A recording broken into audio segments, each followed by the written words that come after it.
நலாஸ் நாட்டு சர்க்கரை நலமுடன் வாழ நலாஸ் இந்தியாவிலேயே நாட்டு சர்க்கரைக்கு ISI முத்திரை மற்றும் அக்மார்க் அங்கீகாரம் பெற்ற ஒரே நிறுவனம். தொடர்புக்கு 9047045000.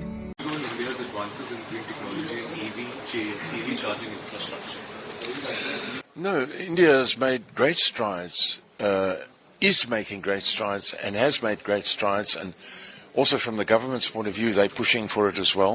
It's a country that is very important in the world in this respect. So no, I'm happy with what I see. I think it's very good.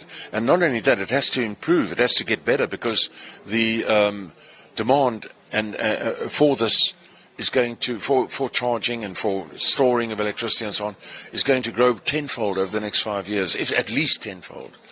And it's going to, in terms of finance, it's going to grow from a $10 billion industry to a $100 billion industry within 5 years in India. Yeah. How do you see your role on Servotek's Global Advisory Board contributing to these goals and in taking the vision of the company forward? Well, I would do whatever I can. I'm an electrical engineer, so I know the field very well. And so the idea would be to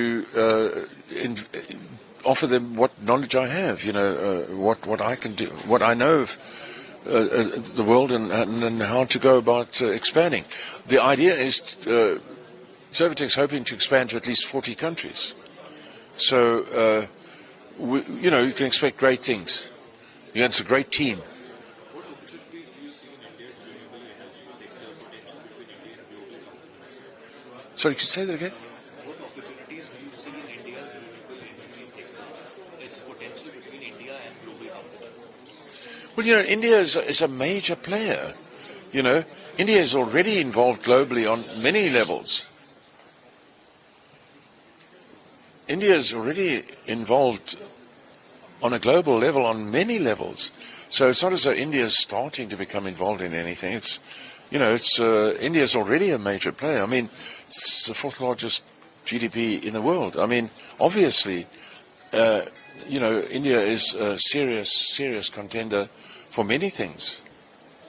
What is on the top of your agenda with this India visit? And are you meeting policymakers or investors? You're also visiting Ram Mandir in Ayodhya as part of your itinerary, the Ram Temple in Ayodhya. Yes, I'm very keen to visit the temple. Hold for you. Sorry? What significance does this hold for you? Well, the history of India is something that fascinates the whole world. It certainly fascinated me, because the history of India is not the history of India, it's the history of the human race. It's the only history that goes back to times that no one else talks about. So Indian history goes back like 14,000 years that we know of. So to not be interested in that, you must be a very silly person. No, I'm very interested in that. And I was saying to people that the Vedas, I read the Vedas because some of the Vedas, because I wrote a book that involved a little bit of history around India, and hoping to publish this year. And because of that book, I had to learn about Shiva, and I had to learn about the Vedas and so on.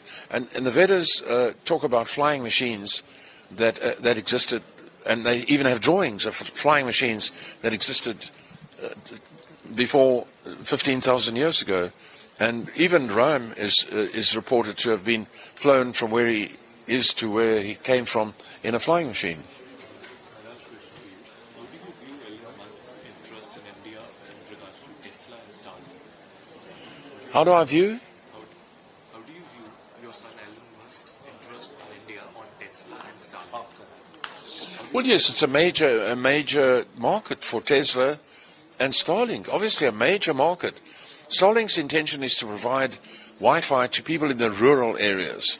And this is very important, because a large portion of the world live in the rural areas and they don't have Wi-Fi, And so once you have Wi-Fi, you become an economic unit in the world.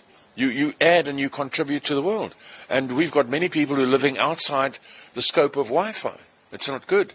So Starlink is going to provide Wi-Fi to everyone, and in some cases for very little cost.